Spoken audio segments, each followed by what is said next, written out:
এক এক হুজুরের এক এক ফতোয়া, আমরা সাধারণ মুসল্লি কোথায় যাব? কোন হিসাবে তুমি এই ফতোয়া দিলে?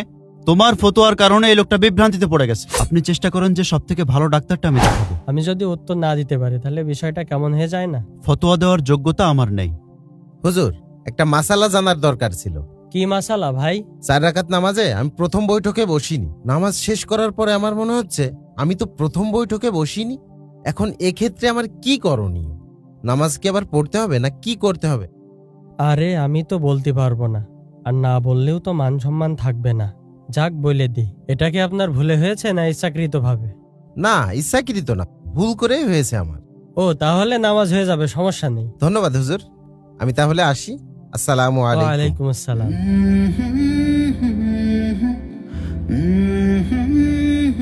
না, বিষয়টা আমার কাছে ভালো লাগছে না। আমি সুলাইমান সাহেবের কাছে যাই।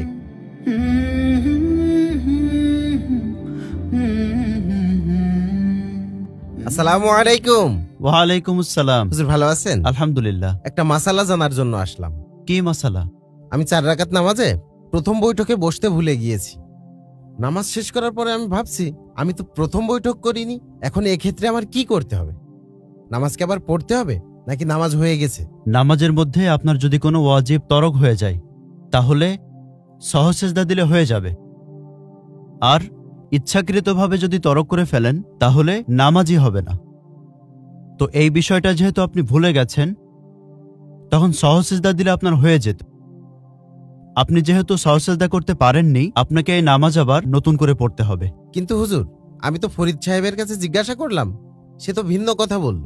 ও, তাহলে নামাজ হয়ে যাবে, সমস্যা নেই। আসলে উনি যেটা বলেছেন সেটা ভুল। কোন সেন্সে বলেছেন সেটা তো বলতে পারছি না।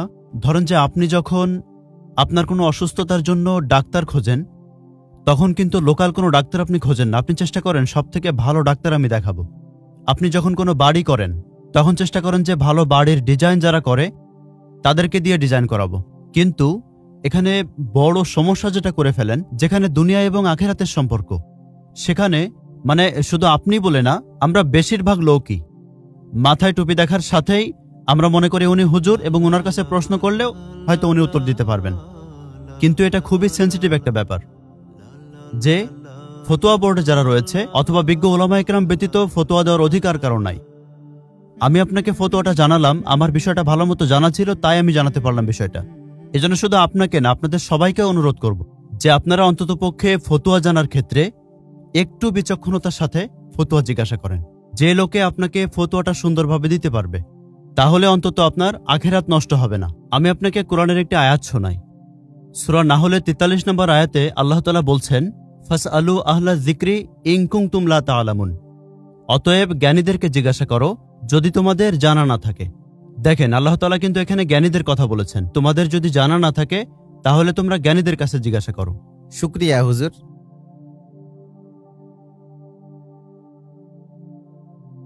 এইভাবে না জেনে ফতোয়া দিলে তো মানুষ বিভ্রান্তিতে পড়ে যাবে। ফরিদের সাথে একটু কথা বলা দরকার এই বিষয়টা নিয়ে। ফরিদ, তুমি কি রুমে আছো? আচ্ছা থাকো, আমি আসছি। আসসালামু আলাইকুম। ওয়ালাইকুম আসসালাম। ভাই, ওইখানে চলেন। আচ্ছা ফরিদ, হাসান ভাই কি তোমার কাছে কোনো ফতোয়া জানতে আসছিল? হ্যাঁ ভাই, আসছিল। তুমি যে ফতোয়াটা দিয়েছ এটা কি ঠিক হয়েছে? আসলে ভাই, আমিও ভাবছিলাম, কিছুটা সন্দেহ ছিল আমার। আমি হুজুর মানুষ বলেই তো আমার কাছে জিজ্ঞাসা করেছে। আমি যদি উত্তর না দিতে পারি তাহলে বিষয়টা কেমন হয়ে যায় না? এই জন্যই মূলত ফতোয়াটা দিয়ে দিয়েছি। আস্তাগফিরুল্লাহ। নিজের স্ট্যাটাসের কথা চিন্তা করে তুমি ফতোয়াটা দিয়ে দিলে? একটি বার ভাবলে না যে এই ফতোয়াটা দেওয়া তোমার ঠিক হচ্ছে কিনা? তোমার দেওয়া ফতোয়া অনুযায়ী একটা লোক আমল করবে, যে আমল তার পাপ পুণ্যের একটা হিসাব, আর তুমি না জেনে না বুঝে ফতোয়া দিয়ে দিলে। আমি তোমাকে সুনানি ইবনে মাজার একটি হাদিস শোনাই।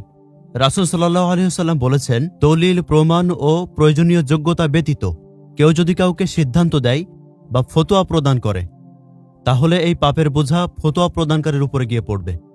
অর্থাৎ তুমি যে কাজটা করেছ, এখন ভেবে দেখো কতটা জঘন্য কাজ তুমি করেছ।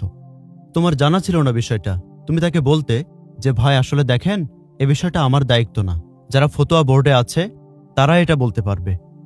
অথবা আপনি অন্য কোন আলেমের কাছে যান, যেহেতু আমার জানা নেই, কিন্তু নিজের মানসম্মানের দিকে তাকিয়ে তুমি কি করলে, একটা ভুল ফতোয়া দিয়ে দিলে, আর সেই ভুল ফতোয়ার উপরে ওই ব্যক্তি যদি আমল করে তোমার উপরে এসে পড়বে।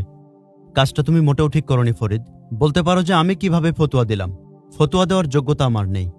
তবুও ওই জিনিসটা আমার ক্লিয়ার ছিল, আগে থেকে জানতাম, পড়ালেখা ছিল, তাই আমি ওনাকে বিষয়টা বলেছি। তারপরও বলেছি যে ভাই, ফতোয়া জানতে হলে বিজ্ঞ আলেমদের কাছে, যারা ফতোয়া দেওয়ার যোগ্যতা রাখে, তাদের কাছে যাবেন। ভাই আপনি সত্যি কথাই বলেছেন, এভাবে না জেনে ফতোয়া দেওয়ার কারণে মানুষ পথভ্রষ্ট হচ্ছে। ভাই আপনি বললেন, আমি খুব খুশি হলাম। এখন থেকে না জেনে কোনো ফতোয়া আমি আর দেব না। যাই হোক, তুমি বিষয়টা বুঝতে পেরেছ। আল্লাহ তাআলা তুমি সহ যারা এই ধরনের উদ্ভট কাজ করে, যারা এই ধরনের উদ্ভট ফতোয়া দেয়, তাদেরকে বোঝার এবং মানার তৌফিক দান করুন।